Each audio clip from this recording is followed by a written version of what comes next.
한번 따라 하실까요? 어떤 근심을 하고 있습니까?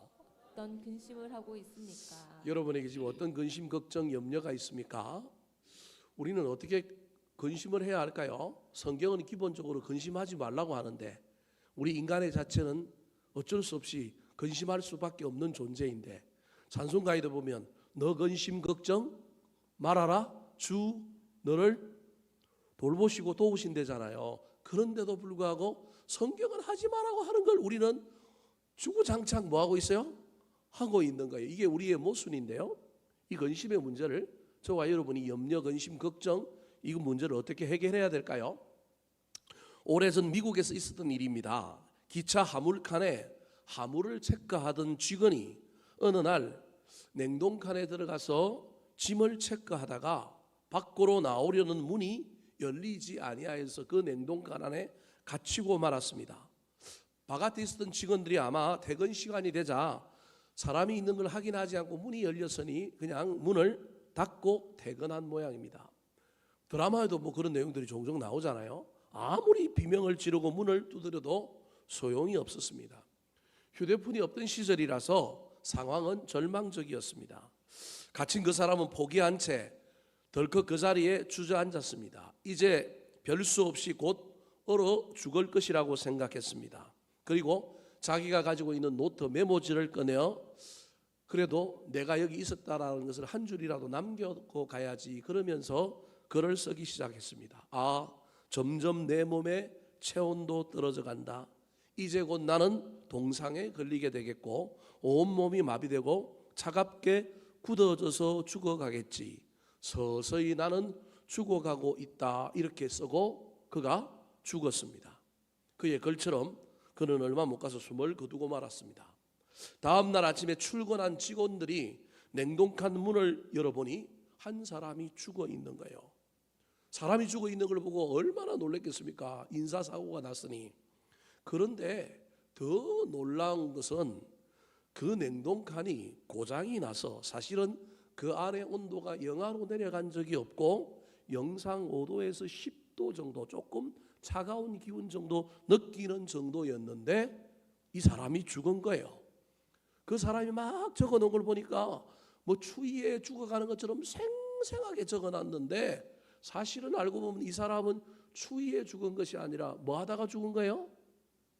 염려하다가 근심하다가 자기가 냉동칸에 갇혔다라고 하는 이 자기도 모르는 사이에 자기가 갇혀진 이 울타리 속에서 자기도 모르는 염려가 그를 엄습함으로, 여러분 영하의 날씨 냉동칸이 그를 죽인 게 아니라 누가 그를 죽였느냐 하면 염려가, 근심, 걱정이 그를 죽였던 것입니다. 왜 하나님께서 우리 보고 염려하지 마라, 근심하지 마라, 걱정하지 말라 그럴까요? 염려와 근심이 우리 가운데 오는 순간 하나님의 음성은 안 들리고요, 하나님의 살아계심은 보이지 않고요, 하나님의 도우심은 우리 눈에 희망처럼 보이지 않고 저와 여러분을 하나님으로부터 떨어뜨려 놓고 장벽을 치는 것이 바로 근심, 염려, 걱정이기 때문에 그거 하지 말라는 거예요. 서론에서도 말씀드렸던 것처럼 그럼에도 불구하고 우리 인간은 어쩔 수 없이 이 세상에 사는 동안에 안 하려고 해도 자동적으로 어쩔 수 없이 하고 있는 것이 무엇이라고요? 근심이라는 거예요. 그렇다면 저와 여러분 이 근심의 문제를 어떻게 해결해야 될까요? 오늘 우리가 읽었던 8절부터 12절 사이에 8절, 9절, 10절에만 반복해서 7번이나 무슨 단어가 나오느냐 하면 근심이라고 하는 단어가 나옵니다. 한글로도 그렇고 이거는 헬라어로도 똑같이 7번 나옵니다. 근심이라고 하는 단어가 7번 나옵니다. 그러니까 근심이 이 본문에 뭐냐 하면 주제인 거예요. 그런데 근심이 주제이긴 한데 이 본문에서 그 근심은 우리가 생각하는 영역과 방향하고는 달라요.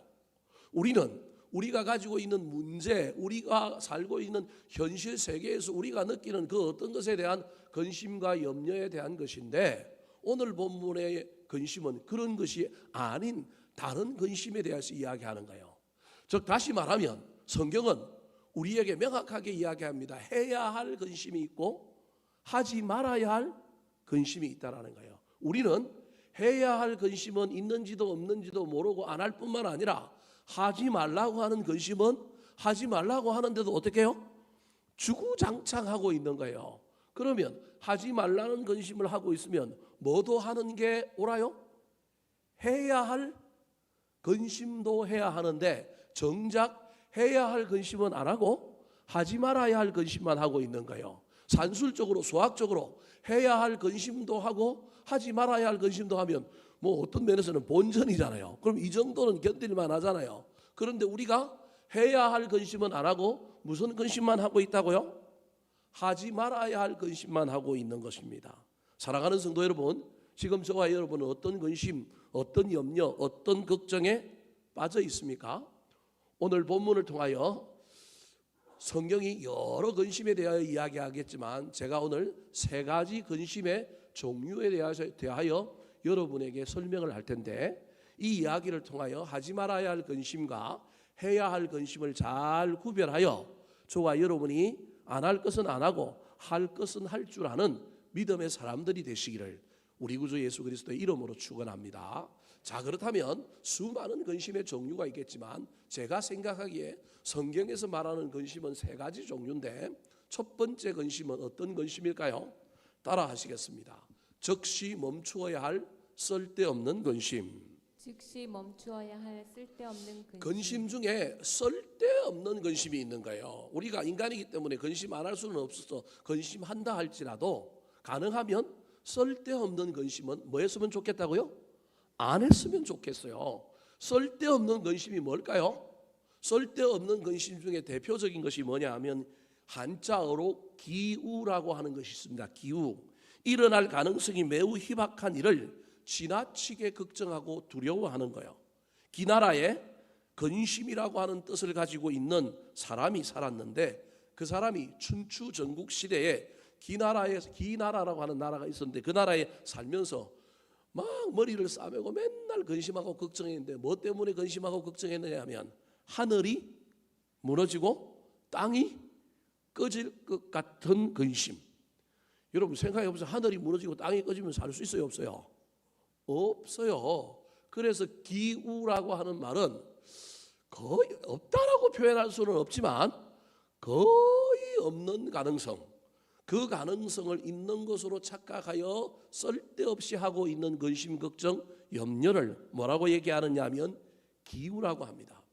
사람에 따라서 차이가 있지만 많은 사람들 중에 특별히 어떤 것에 아주 민감한 사람들, 사전에 어떤 그런 고난과 고통, 아픔을 겪었기 때문에 트라우마 때문에 다른 사람보다 어떤 것에 아주 민감한 사람들이 있습니다. 제가 그런 정도를 이야기하는 것은 아닙니다. 우리 집 사람은 뭐에 민감하느냐 하면 안전에 아주 민감합니다. 그래서 아이들을 보면 저건 위험한데 저건 위험하지 않는데 이 부분에 대해 아주 민감하고요. 또 우리 가족과 어디를 가거나 뭘 할 때 제일 우선순위가 뭐냐 하면 안전하냐 안전하지 않느냐. 저는 가치가 뭐냐면 도전입니다. 그래서 제 아내를 태우고 저는 무슨 길을 가느냐 하면 산길 오프로드를 갑니다. 그냥 저는 큰 길을 안 가고 가능하면 돌아서 남이 안 가는 길을 통해서 목적지까지 가는 게 제 즐거움입니다. 빨리 가는 게 아니고 안 가본 길을 가는 거예요. 뭐하러 직선으로 가요? 꼬불꼬불 막 가고 막 이런 길을 엄청 좋아해요. 그래서 급한 일 아니면 고속도로 안 달리고 싶고 저는 어디를 달리고 싶으냐 하면 국도를 달리고 싶고, 국도뿐만 아니라 지도상에 나와 있지 않는데 소달구지 끌고 경운기 끌고 가는 도로를 저는 가는 걸 좋아합니다. 그러면 우리 집 사람은 어쩔 수 없이 남편이 윽박지르고 가니까 따라는 갔는데 그때부터 마음이 어떨까요? 엄청 불안해합니다. 불안해하는 걸 알면서도 저는 나쁜 놈이라서 그냥 갑니다. 엄청 불안해합니다. 그걸 어떻게 할 수 있느냐 하면 일단 손이 차에 뭘 잡고 있을까요? 뭘 잡고 있어요. 그 다음에 다리가 엄청 긴장해가지고 자기가 발로 뭘 밟아요? 왜 브레이크를 밟아요? 막 자기가 운전을 다 해요. 혼자서 옆에 앉아서 브레이크를 다 밟고 있어요. 제가 말하는 걱정, 근심, 염려는 이런 정도를 얘기하는 것이 아니고 사회 통념상 아주 희박함에도 불구하고 일어날 것 같은 두려움 속에 있는 사람. 물론 병적인 질병적인 측면에서 그런 일도 있을 수 있습니다. 예를 들 같으면 엄청나게 우울증에 걸리거나 그러면 바람이 창문을 덜컥덜컥 끌어도 누군가가 저 창문을 뚫고 들어와서 나를 뭐 할 것 같아요? 해할 것 같아요. 뭐 이런 경우도 있어요. 뭐 이런 것까지도 기우라고 말할 수는 없는데, 저는 그런 건 그 사람이 가지고 있는 처한 환경 속에서 받은 상처가 있기 때문에 우리를 그걸 그 사람이 쓸데없는 근심한다고 막 뭐라고 그럴 것이 아니라, 그건 뭐 해줘야 돼요? 이해해줘야 될 상황인 거예요. 그런데 그런 정도를 넘어서서 정말로 하지 말아야 될 걱정을 뭐 하는 거예요? 하는 경우, 이런 걱정은 하지 말아야 된다. 쓸데없는 걱정이다. 또 다른 쓸데없는 걱정이 있는데, 그것이 무엇이냐면 이미 지나간 일에 대하여 뭐 하는 거예요? 걱정하는 것. 지나갔는데 하면 뭐예요? 할 필요가 없는데 지나간 일에 대하여 염려하고 걱정하고 막 불안해하는 거예요. 지나간 것은 지나가 버렸잖아요. 더 이상 어떻게 해볼 도리가 있어요, 없어요? 없어요. 일어날 가능성이 적은 것에도 염려하고 걱정하고, 이미 지나갔는데도 불구하고 지나간 일은 어떻게 해야 될까요? 어떻게 하면 책임질 것인가? 어떻게 하면 수습할 것인가? 어떻게 하면 정리할 것인가? 어떻게 하면 처리해야 될 것이냐? 행동을 해야 되는데, 지나간 일 앞에서는, 지나간 일 앞에서 행동을 하지 않고 뭘 하고 있다고요? 근심하고 있는 거예요. 근심한다고 지나간 일이 해결이 됩니까? 지나간 일은 잠깐 근심했다 할지라도 그 근심을 뒤로 하고 어떻게 해야 될까요? 수습하고 책임지고 정리하고 처리하고 해결하려고 노력해야 되지 않겠습니까? 그런데 많은 사람들이 지나간 일에 근심을 하고 있대요. 세 번째가 미래에 되어질 일, 앞으로 일어날 일에 대한 염려이긴 하지만, 두 번째가 과거지향적인 염려라고 한다면, 세 번째 쓸데없는 염려가 있는데, 그 염려는 미래지향적이긴 하지만 내가 염려를 한다고 해결될 수가 없는 것. 마태복음 6장 27절에 예수님께서 이런 염려하는 사람을 위하여 이렇게 얘기했습니다. 같이 한번 읽어볼까요? 시작. 너희 중에 누가 염려함으로 그 키를 한 자라도 더할 수 있겠느냐? 염려한다고 키가 커요? 예. 뭘 한다고 염려한다고 미래가 바뀌는 것이 아니면 염려하지 말고 뭐 해야 된다고요? 행동해야죠. 아까 과거의 일도 마찬가지일 뿐만 아니라 미래의 일도 동일하게 염려만 하고 있을 것이 아니라, 염려한다 할지라도 그 다음에 뭘 해야 되느냐 하면 뭔가를 해야 되겠죠. 그 염려가 염려로 남아있지 않게 하려고 어떤 지혜로운 일을 해야 되겠죠. 그게 기도가 됐든 무슨 행동이 됐든 하여튼 뭘 해야 되는데, 해야 할 일은 하지 않고 뭘 하고 있는 거예요? 염려만 하고 있는 거예요. 이런 염려를 무슨 염려라고요? 쓸데없는 염려, 쓸데없는 근심이다. 이런 근심은 가능하면 하지 말자. 하지 말자. 두 번째 염려가 있습니다. 어떤 염려냐, 이제 오늘 본문에 나오는 염려입니다. 한번 따라 하실까요? 염려하다가 맡겨야 할 세상 근심. 염려하다가 맡겨야 할 세상. 자, 오늘 본문에서 사도 바울은 근심이 두 개가 있다고 얘기합니다. 제가 말했던 쓸데없는 근심은 아까 마태복음 6장 27절에서 제가 가져온 거고요. 오늘 본문에는 없는 거고, 성경에 보니까 제가 보기엔 근심이 몇 종류가 있는데 제 나름대로 정리해 보니까 저는 세 종류라는 거예요. 한 종류는 쓸데없는 뭐라고요? 근심할 필요가 없는 근심을 하더라는 거예요. 근데 이게 의외로 많아요. 통계에 의하면 스탠포드 대학의 심리학 연구소에서 해본 그 연구에 의하면 쓸데없는 근심을 인간이 몇 프로 정도 하고 있느냐면, 사람마다 다르겠지만 대체로 40% 정도를 한대요. 그러니까 40%가 할 필요도 없는 뭘 하고 있는 거예요? 근심을 하는 거예요. 40% 정도가. 두 번째 염려가 염려하다가 맡겨야 할 세상 근심이에요. 자, 오늘 본문에서 사도 바울이 두 가지 염려가 있다고 이야기하는데 10절에 그 두 가지 염려를 우리에게 알려줍니다. 같이 한번 읽어볼까요? 시작. 하나님의 뜻대로 하는 근심은 후회할 것이 없는 구원에 이르게 하는 회개를 이루는 것이요 세상 근심은 사망을 이루는 것이니라. 자, 사도 바울이 말하고 있는 근심은 두 가지인데, 하나는 하나님의 뜻대로 하는 근심과 또 다른 근심이 있는데, 오늘 두 번째로 다루고 싶은 것이 세상 근심이라는 거예요. 그러면 세상 근심은 무엇을 이야기할까? 도대체 하나님의 뜻대로 하는 근심도 무슨 내용인지는 이제 세 번째 좀 살펴볼 거고, 이번 두 번째에서 쓸데없는 근심 말고 우리가 염려할 수 있지만 맡겨야 할 근심이 어떤 근심이냐면 세상 근심인데, 세상 근심은 구체적으로 어떤 근심일까요? 앞에서 제가 하지 말아야 될 쓸데없는 근심에 대하여 여러분에게 말씀드렸습니다. 세 가지를 말씀드렸습니다. 하나가 뭐라고요? 기우. 두 번째가 뭐라고요? 지나간 일에 대한 염려. 세 번째가 뭐라고요? 염려한다고 해결될 수가 없고 나아질 수가 없는 염려. 이거 쓸데없어서 안 해야 되는데 아까 몇 프로 정도 한다고요? 40% 정도 한다는 거예요.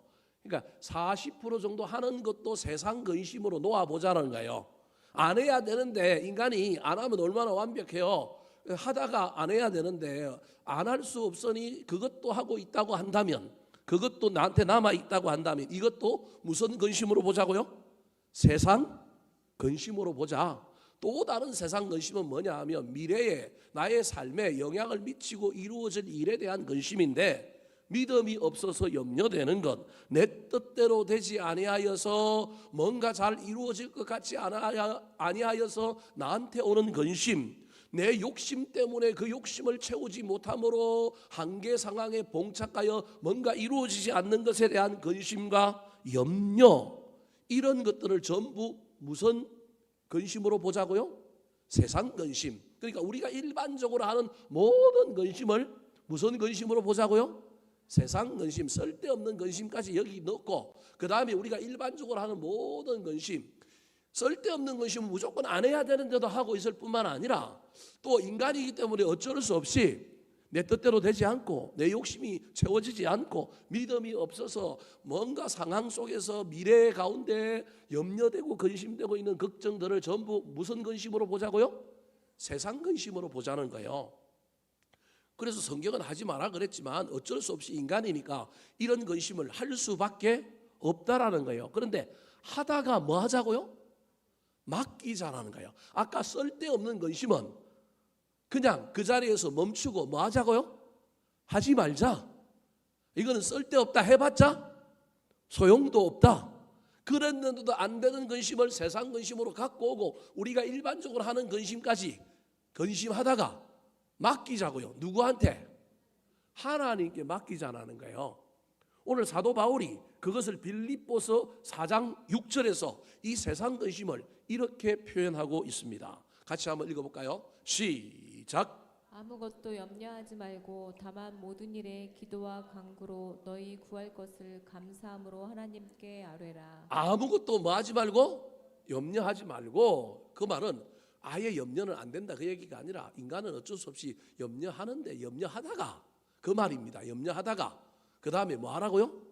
기도와 간구로 너희들이 가지고 있는 염려가 응답될 것을 믿고 미리 감사함으로 하나님께 아뢰라가 다르게 동사로 바꾸면 맡기라. 무슨 말씀 이해되십니까? 하지 말라 그랬지만 안 할 수 없는 존재니 하다가, 염려하다가 모든 일에 기도와 간구로 너희의 염려가 해결되고 응답될 줄 믿고 감사함으로 하나님께 아뢰고 뭐 하라고요?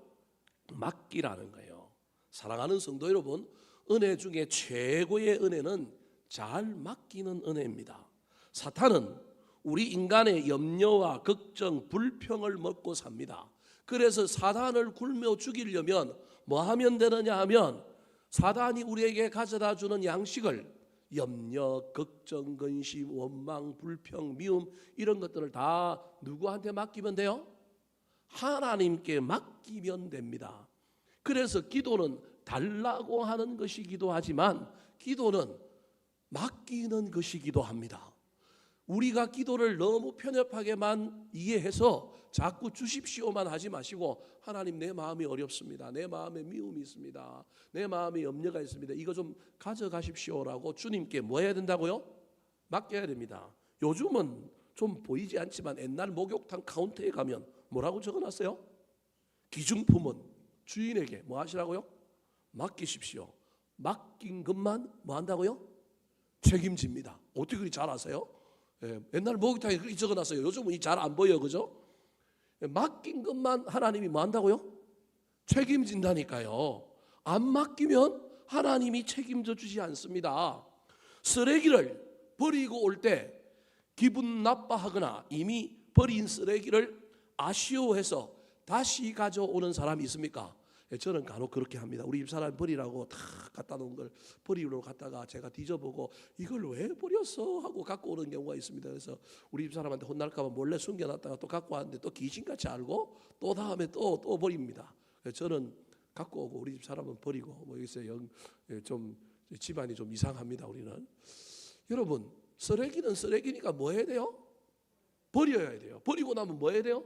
갖고 오면 돼요? 안 돼요? 안 되잖아요.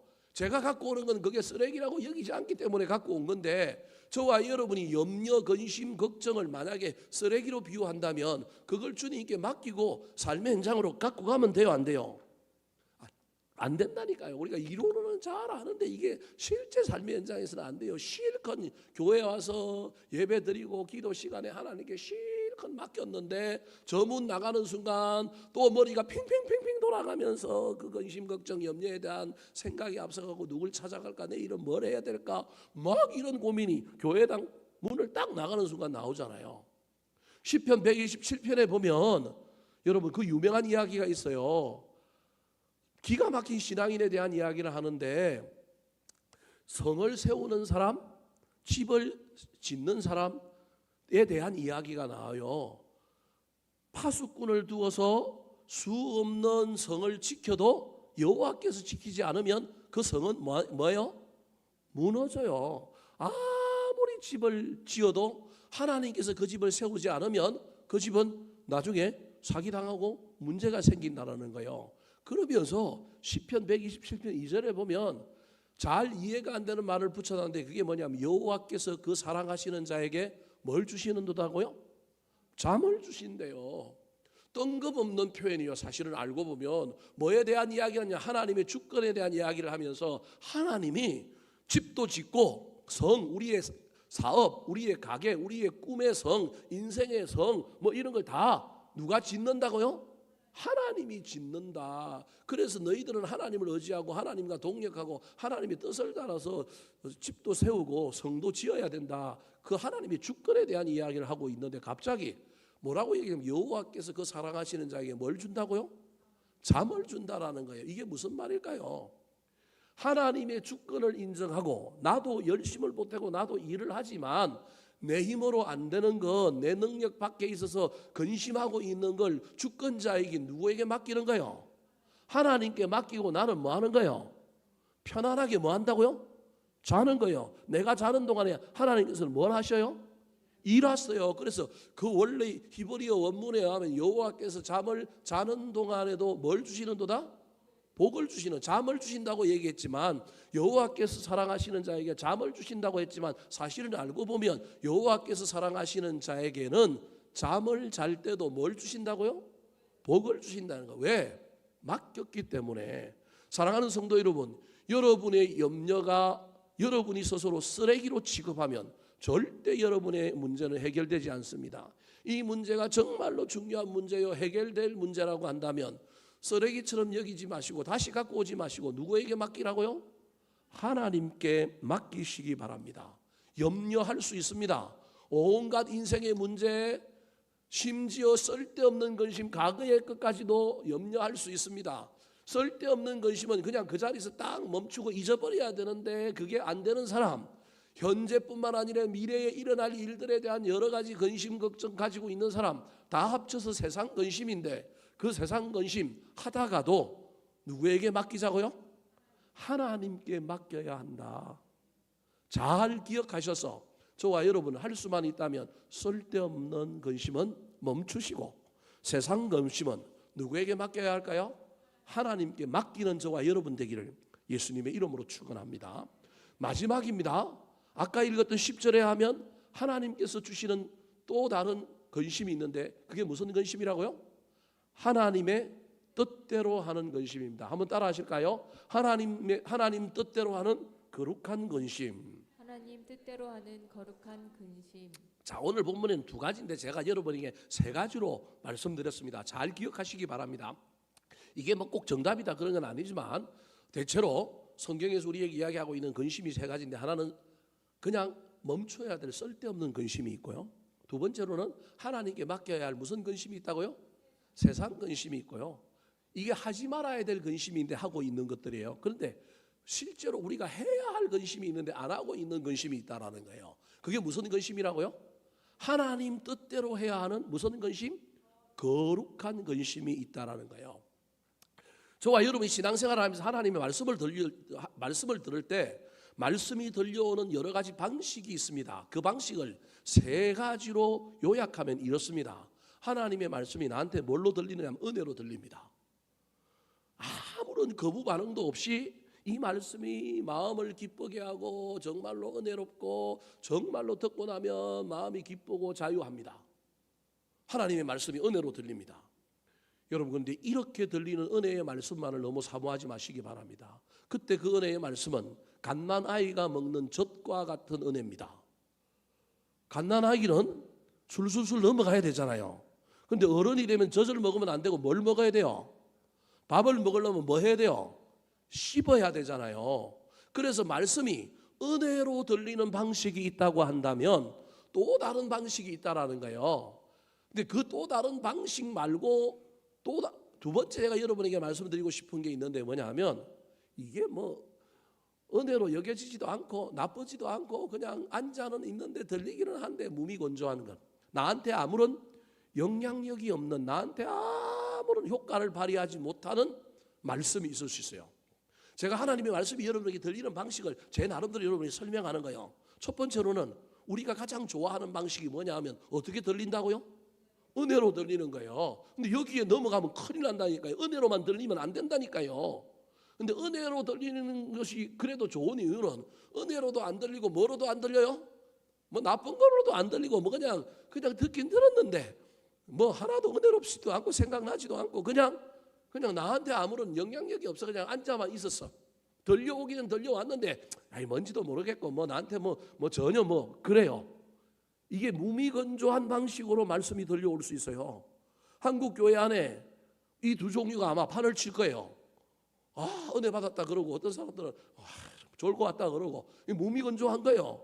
들리기는 들리는데 나하고 전혀 상관이 없는 거예요. 근데 제가 오늘 이 세 번째 하나님 뜻대로 하는 거룩한 근심과 관련하여 말씀이 이제 은혜롭게 들리는 것이 아니라 나한테 뭘 가져다 준다고요? 근심을 가져다 주는 거예요. 히브리서 4장 12절 말씀에 의하면 하나님의 말씀은 살아있고 운동력이 있어서 좌우에 날성검이 있어서 나를 뭐 한다고요? 찔러 쪼개고 수술하는 거예요. 찔러 쪼개면 당한 나는 성령의 충만에 있으면 아무리 나를 찔러 쪼개도 그냥 수술 잘하고 받아들일 거예요. 그런데 내가 성령의 충만에 있지 않으면 죄송합니다. 이게 마취제거든요. 성령 충만이. 그러면 찔러 쪼개면 어떨까요? 아프지요. 피가 철철 흐르고 아프지요. 여러분, 아파서 이 말씀의 수술을 받고 싶어요? 안 받고 싶어요? 안 받고 싶은 거예요. 그래서 안 받고 싶어서 마음에 반발이 일어나고 해야 되나 말아야 되나 따라야 되나 말아야 되나 이걸 어떻게 해야 되나라고 하는 마음의 긴장 갈등이 있는 걸 오늘 본문에 뭐라고 얘기하고 있어요?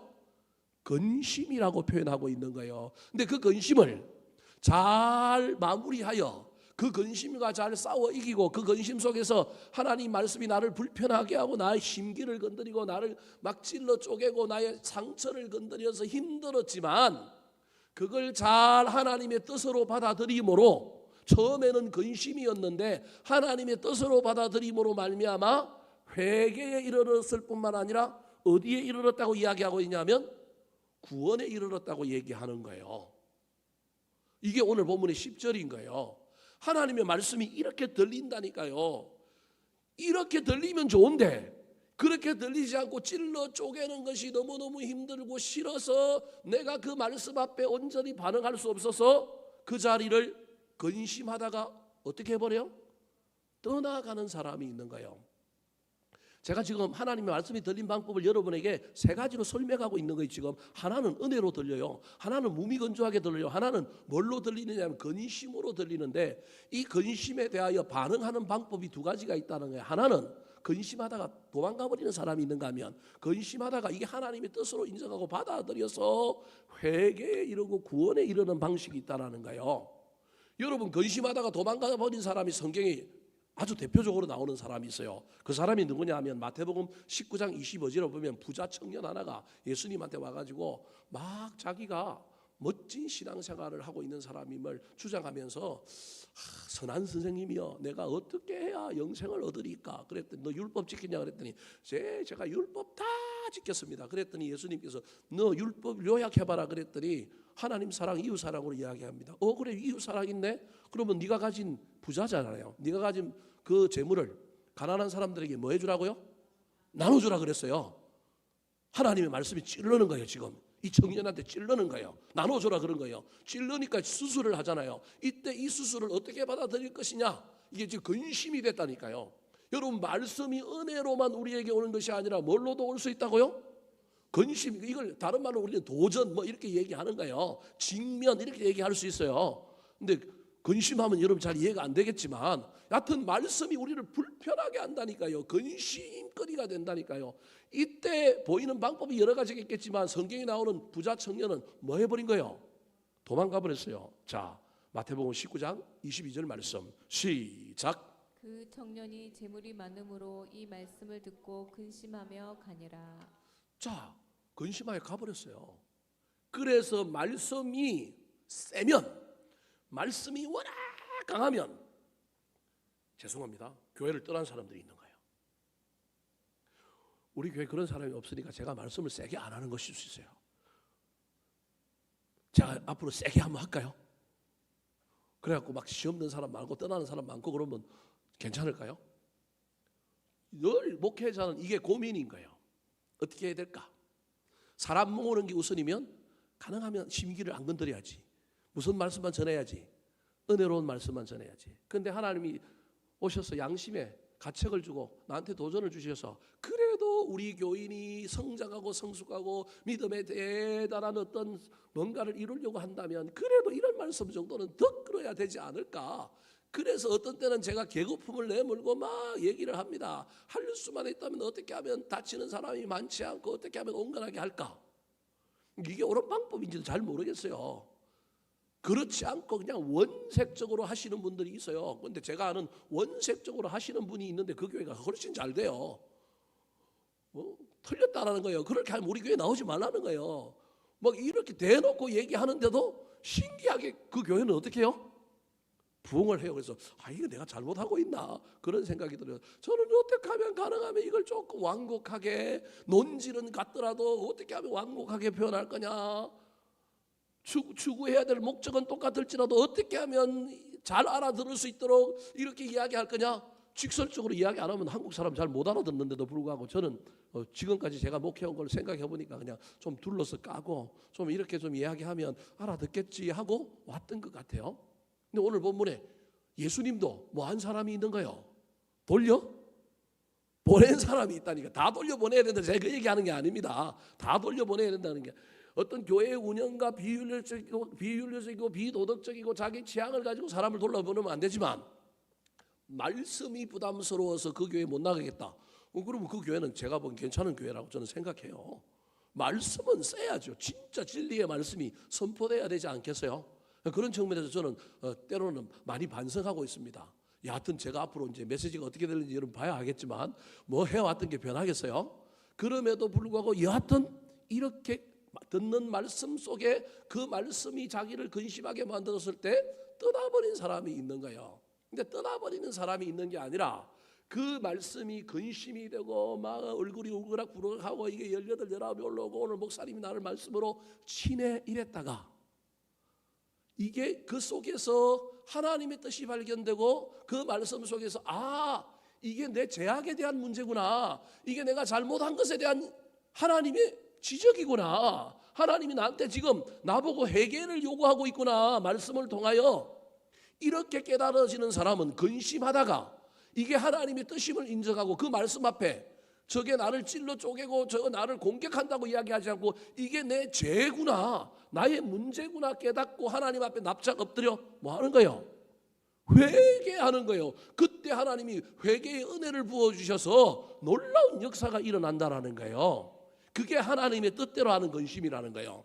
자, 10절 말씀 같이 한번 읽어볼까요? 시작. 하나님의 뜻대로 하는 근심은 후회할 것이 없는 구원에 이르게 하는 회개를 이루는 것이요 세상 근심은 사망을 이루는 것이니라. 여러분, 제가 지금 말씀이 들어왔을 때 반응하는 두 가지를 여러분에게 말씀드렸어요. 근심이라고 할 때 왔을 때 그 근심 때문에 떠나간 사람이 있는가 하면 그 근심을 하나님의 뜻으로 여기고 회개하여 구원에 이른 사람에 대하여 지금 이야기했어요. 오늘 설교는 이거 여기까지가 서론이에요. 물론 한 10분만 하면 끝나니까 너무 염려하지 마세요. 제가 오늘 설교에서 하고자 하는 이 이야기가 아니에요. 여러분, 이 이야기도 못 들어보신 분들이 있을 수 있지만 지금 제가 하고 싶은 얘기는 지금부터 하는 이야기예요. 지금부터 하는 얘기. 무슨 얘기냐면 이 중간이 있다라는 거예요. 저와 여러분이 대체로 이 중간에 빠져서 뭐 하느냐 하면 떠나가지도 않고 하나님의 뜻대로 하는 회개를 통하여 구원에 이르지도 않고 중간 단계에 타협을 하는 신앙생활을 우리가 한다는 거예요. 이해가 안 되실 거예요, 지금 제가 하는 얘기가.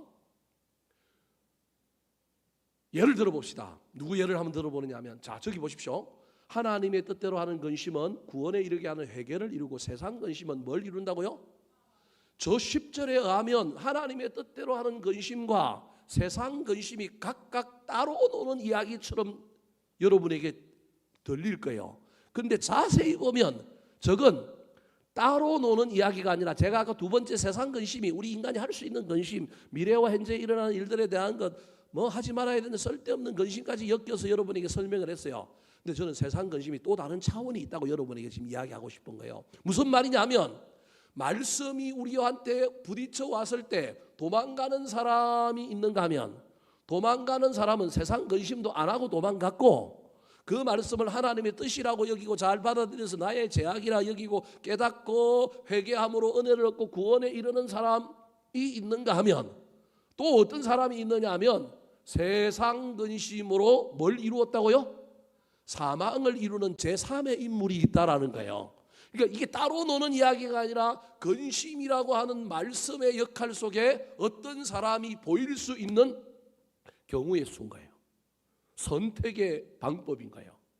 우리가 이 방법을, 저 세상 근심은 아주 믿음 없는 사람이 하는 걸라고 자꾸 착각해서 나의 일이 아니라고 생각하는데, 제가 보기엔 수많은 그리스도인들은 뭐 하는 거냐면 세상 근심하다가 믿음 안에서 어디에 이른다고요? 사망을 이루는 거예요. 원래 하나님이 우리에게 근심을 주는 이유는 말씀이 근심이 될 때 그 근심 속에서 우리가 회개함으로 구원에 이르게 하려고 하는데, 자꾸 타협하여서 떠나가는 것도 아니고 믿음이 없는 것도 아니고, 믿음은 있는데 교회 안에서 무슨 근심을 하고 있다고요? 세상 근심을 한다라는 거예요. 이걸 여러분이 알기 쉽도록 제가 한 사람의 예를 한번 들어볼게요. 자, 이스라엘 초대 왕이 누구였어요? 사울이었어요. 사울이 괜찮은 사람이었어요. 겸손한 사람이고 아주 하나님이 택한 이유가 있었다니까요. 근데 그가 점점 교만해질 뿐만 아니라 믿음에서 떠납니다. 아말렉이라고 하는 나라와 전쟁을 할 때 하나님이 아말렉을 진멸하라 그랬어요. 왜냐하면 출애굽했을 때 무기도 들지 않는 여행객들을 무기 든 아말렉의 사람들이 뭐 한 거예요? 공격을 했잖아요. 그때 여호수아만 칼을 들고 있었어요. 그래서 모세가 높은 산에 올라가서 뭐해요? 손 들고 기도하면 이기고 손 내려오면 졌죠. 그때 이 손을 아론과 훌이 뭐 했어요?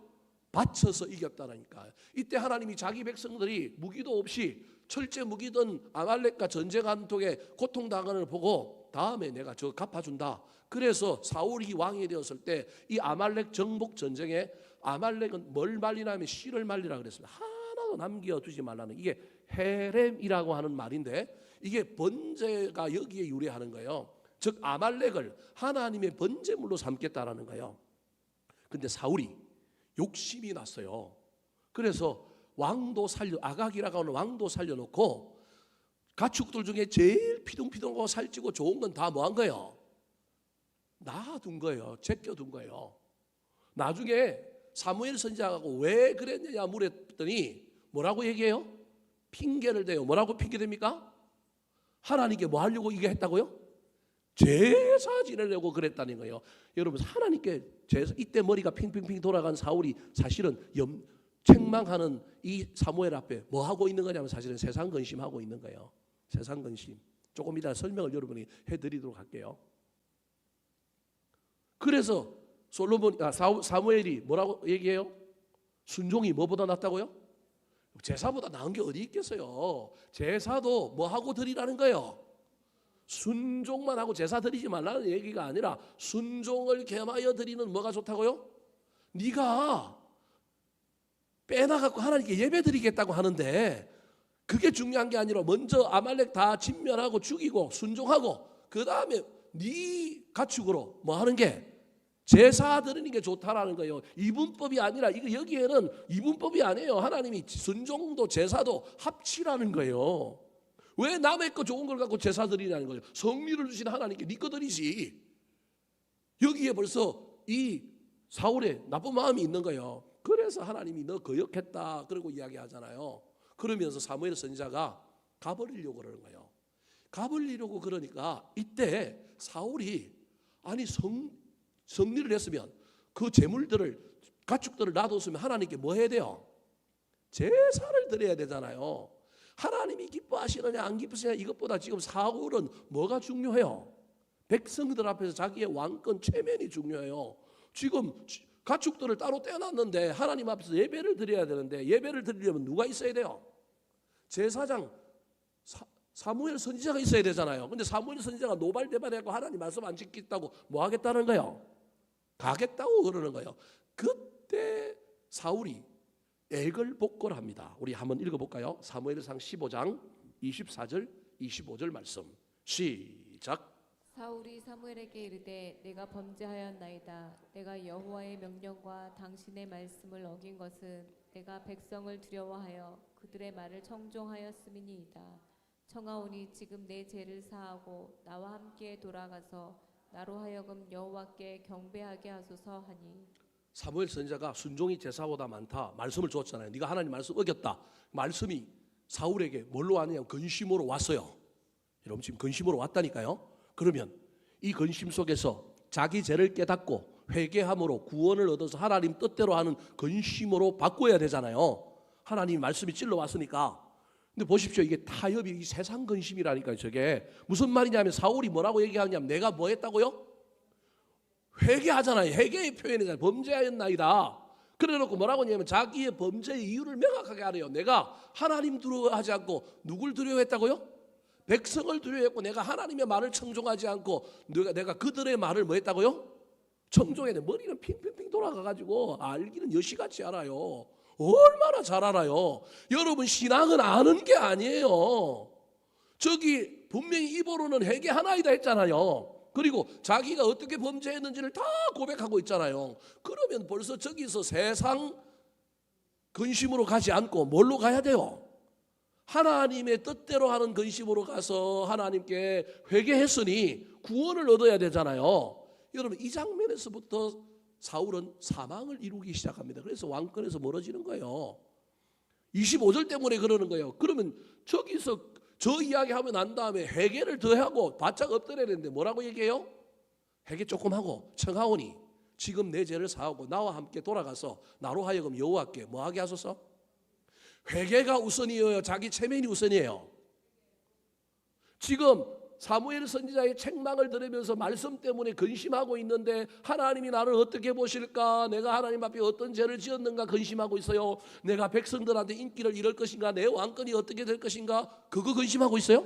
무슨 근심하고 있는 것 같아요? 세상 근심하고 있는 거예요. 무슨 말씀이 이랬습니까? 사울이 하나님 뜻대로 하는 근심하는 것처럼 폼은 냈지만 실상은 무슨 근심하고 있다고요?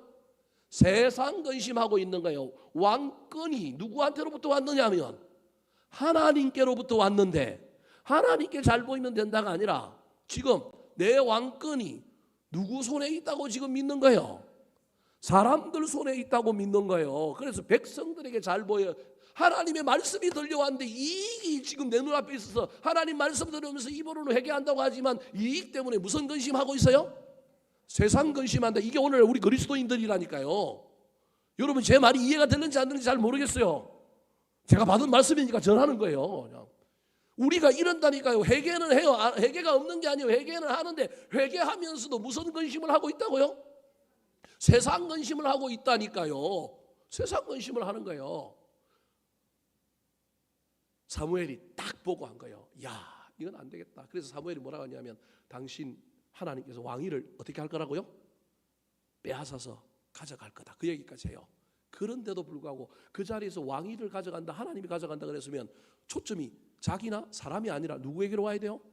하나님께로 와야 이게 하나님 뜻대로 하는 근심이 되어서 회개와 구원으로 완성이 될 건데, 그때 이 사울이 어떻게 하느냐 하면, 그러고 그 말하고 왕권까지도 하나님이 가져가실 거다 그 말하고 가는 이 사무엘 선지자의 뭘 잡아요? 옷자락을 잡아요. 뭐 어디 옷자락을 잡았는지 모르겠지만 한국적으로 하면 무슨 가래기를 붙들고 앉은 거예요? 바지 가래기를 붙들고 앉은 거예요. 옷자락을 탁 잡고 가지 말라는 거예요. 끝까지 무슨 근심이냐면, 너 가면 나는 체면이 꾸겨진다, 너 가면 나는 백성들에게 뭐 잃는다?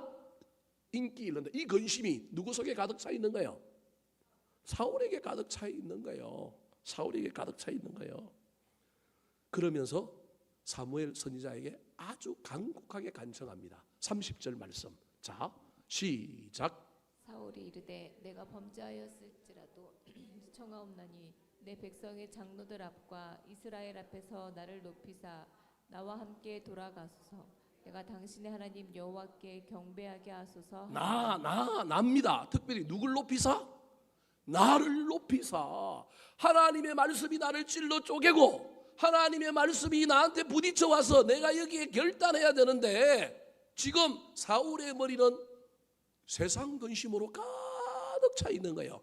그래서 세상 근심이 우리가 하는 원래 하는 그냥 일반적인 근심, 하나님께 맡겨야 될 근심인 동시에 때로는 말씀 앞에서 저와 여러분이 순전하게 반응을 해야 되는데 순전하게 반응하지 못하고 그 속에서도 하나님의 말씀을 받은 것처럼, 은혜를 받은 것처럼 흉내내면서 무슨 근심하고 앉아 있다고요? 세상 근심하고 앉아 있다는 거예요. 반대의 사람 예를 한번 들어볼까요? 그럼 사울 예를 들어서 누구 예를 들면 될까요? 다윗 예를 한번 들어볼까요? 다윗이 바세바를 범하고 범죄했어요. 누가 그걸 와서 이야기해요? 나단이 와서 얘기해요. 그러면 사울과 다윗을 비교하면 사울도 회개하고 다윗도 회개하는데, 사울은 회개하고 난 다음에 세상 근심에 머리가 돌아가서 자기의 안위, 자기의 염려에 대한 이야기를 하잖아요. 그럼 다윗도 그 얘기를 해야 될 것 같지 않아요? 다윗이 그 얘기를 할까요? 자, 사무엘하 12장 13절 말씀 같이 한번 읽어볼까요? 시작. 다윗이 나단에게 이르되 내가 여호와께 죄를 범하였도다. 나단이 다윗에 말하되 여호와께서도 당신의 죄를 사하셨나니 당신이 죽지 아니하려니와. 여러분, 저 무미건조하게 기록해놨어요. 다윗이 나단에게 이르되 내가 여호와께 뭐 하였다고요? 죄를 범하여. 아까 이거 누가 한 말이에요? 사울이 한 말이에요. 그래놓고는 곧바로 나단이 다윗에게 말하되 여호와께서 당신의 죄를 사하셨나이다 이러니까 우리는 저 사이에 아무것도 없고 그냥 곧바로 하나님이 용서해 준 것처럼 이해가 돼요. 아니에요. 저 사이에 뭘 띄워요? 눈물로 뭘 띄워요? 침상을 띄워요. 눈물로 침상을 띄우는 그의 기도 가운데 세상에 근심이 있어요? 없어요. 자기 체면, 내가 어떻게 되고, 이거 나하고 나단 사이만 알게 해주십시오. 백성은 모르게 해주십시오. 하나님하고 우리 둘만 합시다. 이게 아니라니까요. 다윗은 눈물로 침상을 뚫으면서 왕궁에서 그러는 바람에 소문이 다 났어요, 안 났어요? 났다니까요. 백성들이 다 알아요, 몰라요? 알아요. 만약에 세상 근심이 돌아가면 다윗이 머리를 탁 짜내가지고 이거 뭐라고요? 비밀이다. 이거 나라의 무슨 비밀? 1급 비밀이다. 다른 사람 알면 안 된다. 이래야 하잖아요. 심지어 자기가 뭘 지어요?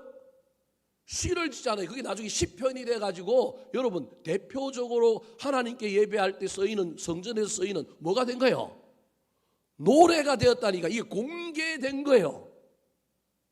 자기의 안위를 위하여 하나님께 회개할 때 자기의 체면, 자기의 이익 뭐 이런 것 때문에 세상 근심에 머리가 돌아가지 않은 사람, 그래서 저 13절은 그냥 붙여놓으니까 그냥 하나님께서 사울은 엄격하게 대하고 다윗은 그냥 엄격하게 대하지 않고 그냥 용서해 줬다고 생각하는데요. 아니에요.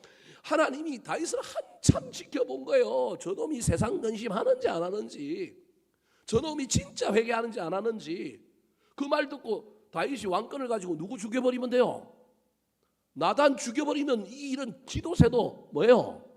모르는 이야기가 될 수 있잖아요.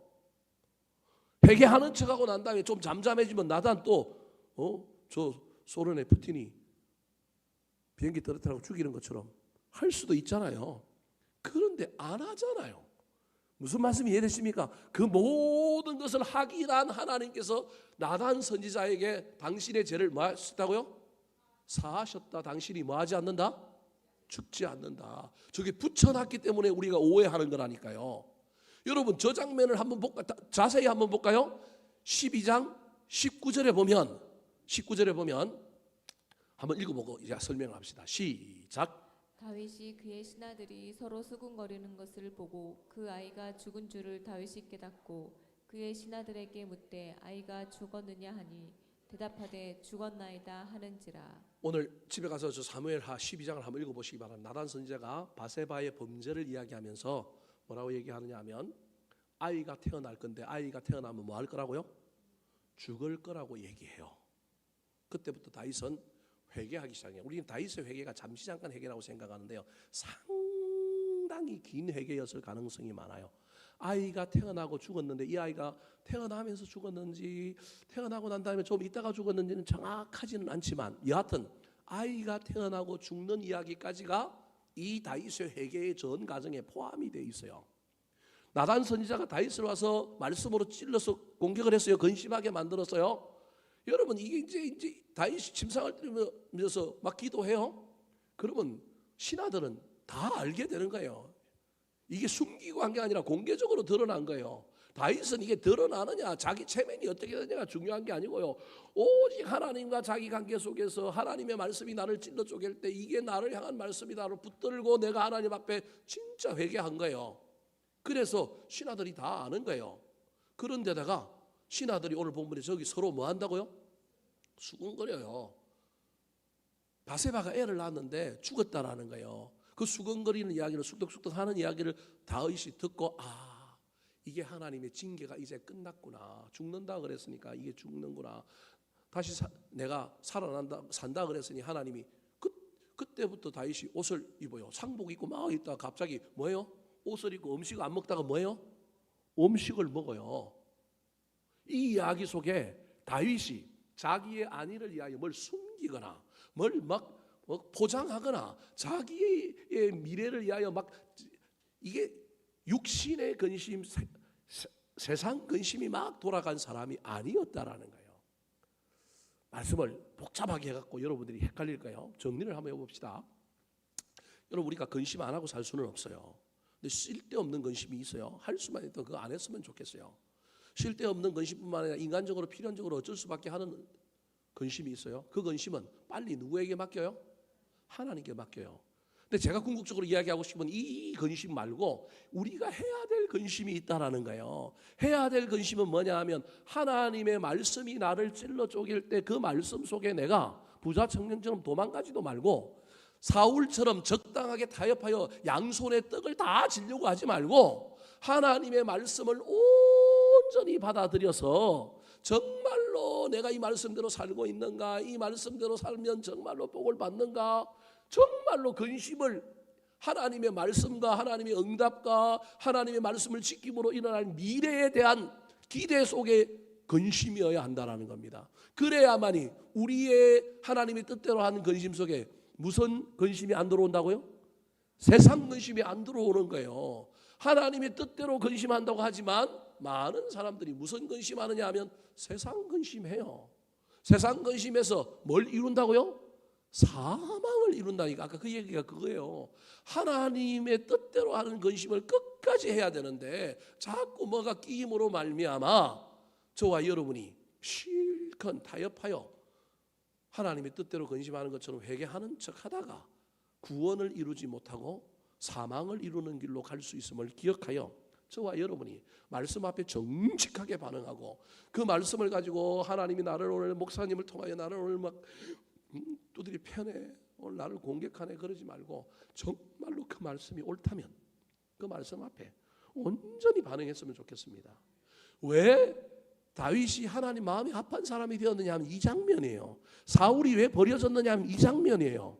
다윗이 왜 이 장면에서도 똑같이 버려질 수 있는데 다윗이 버려지지 않느냐 하면 우리가 완벽하고 주구장창 잘 살아야만이 버려지지 않고 복을 받는 게 아니라 어떤 결정적인 순간, 특별히 저와 여러분이 죄를 짓고 때로는 뒤로 가고 저와 여러분의 인생에 많은 어려움이 있는 그 시절에 평안할 때 말고 그 시절에 우리가 하나님 앞에 어떤 모습을 보이느냐가 우리 신앙의 정수라는 거예요. 그래서 다윗을 하나님께서 내 마음에 뭐한 사람이라고요? 합한 사람이라고 한 이유는 하나님 뜻대로 하는 근심을 통하여 모든 말씀을 자기로 향한 말씀임을 받아들이고 회개하고요. 뭘 이룬 사람이냐면 구원을 이룬 사람인 거예요. 오늘 본문에서 이 다윗이 했던 기도 중에 했던 이런 그 모든 태도를 오늘 본문 11절에는 이렇게 비유적으로 소개하고 있습니다. 자, 한번 읽어볼까요? 다윗이 기도하면서 했던 아주 역동적인 모습을 사도 바울은 이렇게 생각하면서 제가 보기엔 기록하는 것 같아요. 자, 11절 한번 읽어볼까요? 시작. 보라, 하나님의 뜻대로 하게 된 이 근심이 너희로 얼마나 간절하게 하며 얼마나 변증하게 하며 얼마나 분하게 하며 얼마나 두렵게 하며 얼마나 사모하게 하며 얼마나 열심 있게 하며 얼마나 벌하게 하였는가. 너희가 그 일에 대하여 일체 너희 자신의 깨끗함을 나타내었느니라. 여러분, 저게 무슨 말일까요? 하나님 뜻대로 말씀을 붙들고 이게 나를 향하여 하는 말씀이다라고 받아들이고 그 말씀에 온전히 반응할 때 나는 얼마나를 진짜로 바꾸면 진짜로 간절해지고 난 진짜로 변정한다는 말은 철두철미하게 하나님 말씀을 따져보고 나한테 적용하고 내가 죄를 지은 것에 대해 진짜로 뭐하게 하고 분하게 여기고 내가 정말로 하나님을 진짜로 두렵게 생각하고 내가 하나님 말씀과 저 천국과 하나님의 은혜를 사모하며 이런 말인 거예요. 저 이야기 속에 뭐냐 하면 진짜로 하나님 뜻대로 근심하는 사람은 그 근심을 통하여 내 신앙을 정금같이 만드는 거예요. 내 삶을 거룩하게 만드는 거예요. 나를 다시금 치열하게 만드는 근심. 저와 여러분의 신앙생활 속에 이 근심이 있느냐? 말씀을 마치려고 합니다. 사랑하는 성도 여러분, 하지 말아야 될 근심, 쓸데없는 근심과 세상 근심 가능하면 적게 하시고 하나님께 맡기실 뿐만 아니라 근심의 방향을 바꿔서 내가 하나님 앞에 잘 살고 있는가? 내가 하나님 뜻을 이루고 있는가? 내가 지금 하나님을 기쁘시게 하고 있는가? 나는 지금 하나님의 말씀을 온전히 잘 받아들이고 나한테 주시는 말씀이라고 저 김집사 어떤 다른 권사 어떤 목사님 장로님에게 하는 말씀이 아니라 나한테 오늘도 하는 말씀이라고 이 말씀을 내가 치열하게 받아들이고 있는가? 여러분 이 말씀 앞에 정직하게 반응할 수 있었으면 좋겠습니다. 그 말씀에 대한 저와 여러분의 태도가 오늘 본문에는 근심이다라고 표현하고 있습니다. 이 근심이 저와 여러분의 신앙을 멋지게 만들 겁니다. 구원을 이룰 겁니다. 하나님으로부터 오는 놀라운 역사를 이루게 되는 일들이 일어나게 되기를 우리 구주 예수 그리스도의 이름으로 축원합니다. 한번 따라 하실까요? 어떤 근심을 하고 있습니까? 어떤 근심을 하고 있습니까? 즉시 멈추어야 할 쓸데없는 근심. 염려하다가 맡겨야 할 세상 근심. 하나님 뜻대로 하는 거룩한 근심.